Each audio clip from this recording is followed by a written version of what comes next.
Have you heard of people saying, I don't like American English but only British English?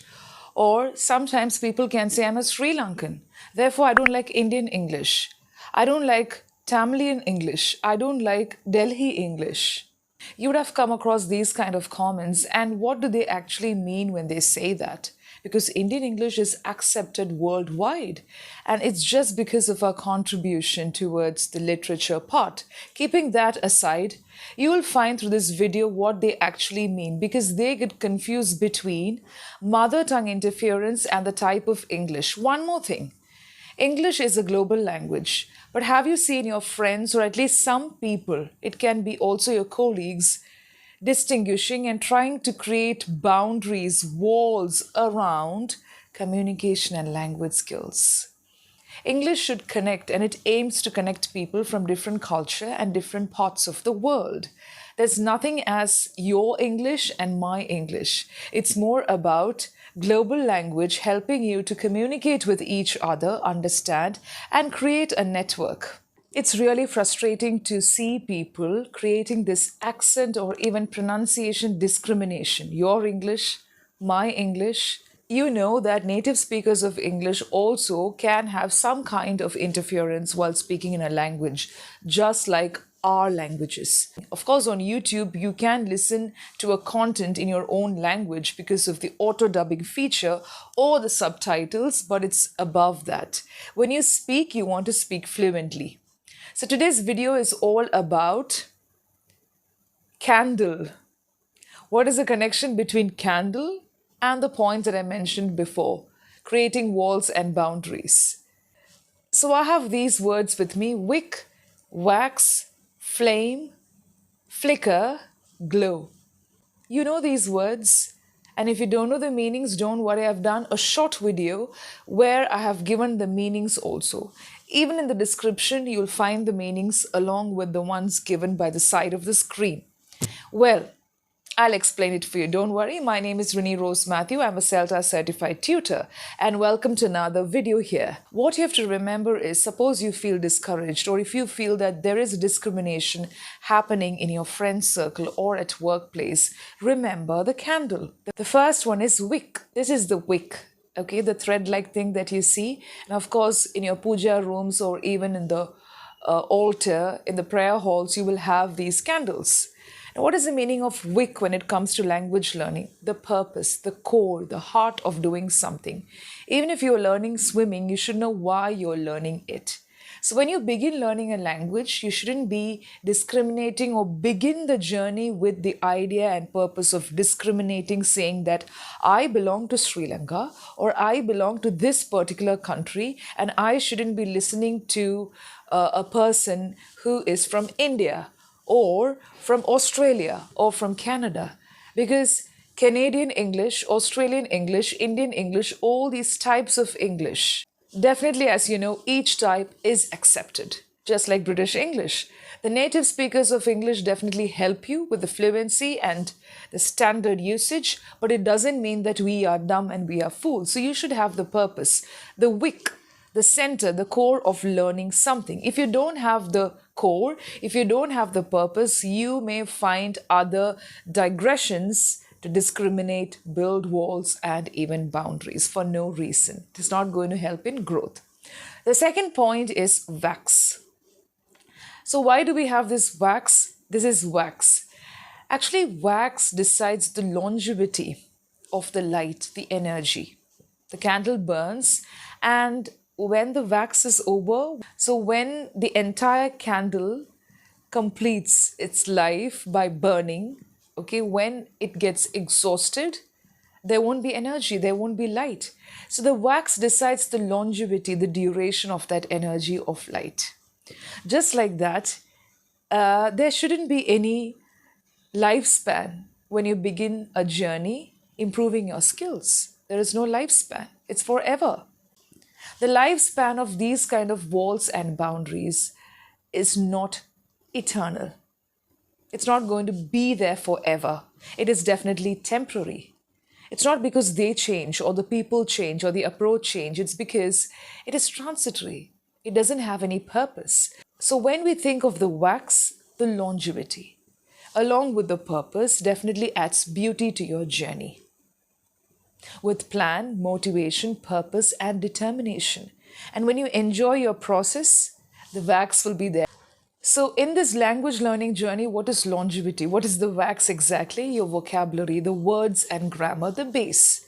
Because when you add more words, when you use better sentence structures, you're adding layers of meaningful sentences to build conversation. So that is the longevity. And how does it extend? How does it stretch? With not rigid mindset, with growth mindset. With growth mindset, you stretch, you add layers. And nobody decides the longevity of your learning journey because you're going to learn forever. You're growing.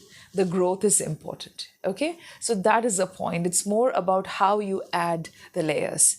The third point is the flame. The flame is so beautiful. It has got these colors: orange, yellow, okay, sometimes blue. It's a combination of white and all these bright red colors together, which gives a flame. The flame is beautiful. It's hot. It can also burn. It can give light. So what is a flame? It is the energy. It is a visible part. It is a visible form of energy.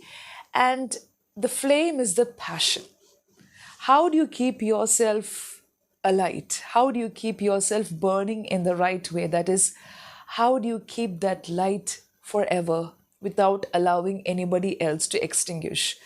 First, you'll have the interest. The interest will become a hobby or routine, and then it becomes passion. I've heard many learners and trainers saying, teaching English, learning English is my passion, but they don't have the flame.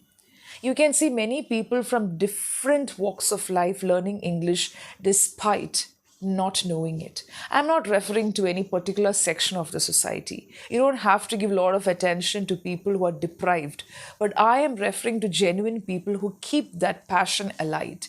So as long as you have got this interest in learning, the flame will be there. So when I refer to language learning journey, it need not be the bright flame. Sometimes your flame may flicker.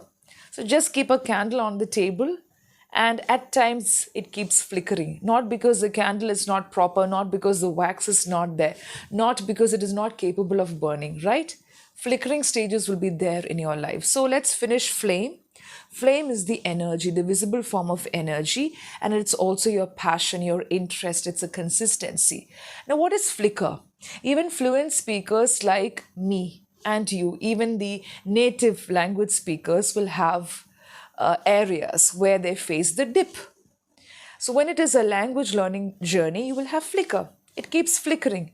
Not because the wax is not there, not because the candle is not capable, but you have to embrace your dips. It can be a failure. It can be that you're not putting in much effort. And sometimes when you put in a lot of effort, your candle will flicker. You may feel discouraged because there are people building walls and boundaries. This is one way of looking at it. There are people who say that your English is not good, my English is better. Who's deciding all these things? When you do something in life, it's for your goodness, it's for your well-being. And when you stop doing it, it's your own choice. Man is gifted with free will to take the right direction, the wrong direction, and sometimes somewhere in the midway. At times you may feel that you're dwindling or even dangling in the air, but just consider it as the flickering stage, and you have to burn bright again because the candle burns bright again. Flickering happens when you have the wind or sometimes some kind of external force. This can also extinguish your flame forever when it happens from within, because it depends on how you respond to the external factor. Okay, the last point is the glow. Today we see many people who just want to glow.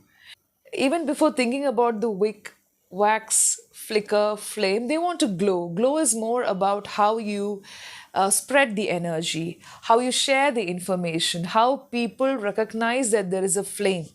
Okay, so when you see the candle burning from far, suppose you're standing in a forest and you see the candle burning, would you see the candle, the source directly? No. You'll see the flame. You may just see the glow. You may tell your friend, see, I can see something burning there. I think it is light. It can also be a candle. So the glow, just like the glow of the firefly, you will see something burning, or you can see the light in the dark. So people will recognize When you give access and when you share your information in the right way, the glow will be there. It is radiant. It comes from within. It's not because of competition. Today we see people participating in this rat race. It is temporary again. People building walls and boundaries will never know the inner depth, the wicks, the flicker phase, the flame, and the wax, all the hard, the effort that's put into creating these beautiful candles, colorful candles. I'm just referring to the example of manufacturing candles or making these candles and burning it. But the thing is, they don't look into the process from within. It's more about glowing or just building walls for all the wrong reasons. So, glowing happens, or you will see people glowing when they do it with a purpose. Recently, we all felt very bad when we lost the legendary singer, the late Asha Bhosle, right? So, why do we remember her? Why do you feel that one legendary face is gone? I feel the candle is still burning because her songs are immortal. Yeah, so she had the purpose. When we speak about the mortal phase of a human being, everybody remembers her even now because of the glow that came from within.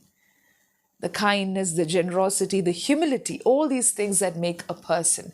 So, when you indulge yourself, when you immerse in language learning, you will have these kind of faces. If somebody says, my English, your English, Indian English, Sri Lankan English, Australian English, remember that we have contributed much to the literature phase just because of our authors, and it is accepted by the Westerners also. They are simply getting confused between MTI and English, the types of English. Okay, so mother tongue interference can make any English sound weird. And you won't believe, even the native speakers of English have problems with speech, and they work on it. They embrace their failure, most of them who really want to grow. Just like how we have our learners back in India or in other parts of Asia. Yeah, so embrace it. I hope you understood the meanings of all these words put together. God bless you. Happy learning.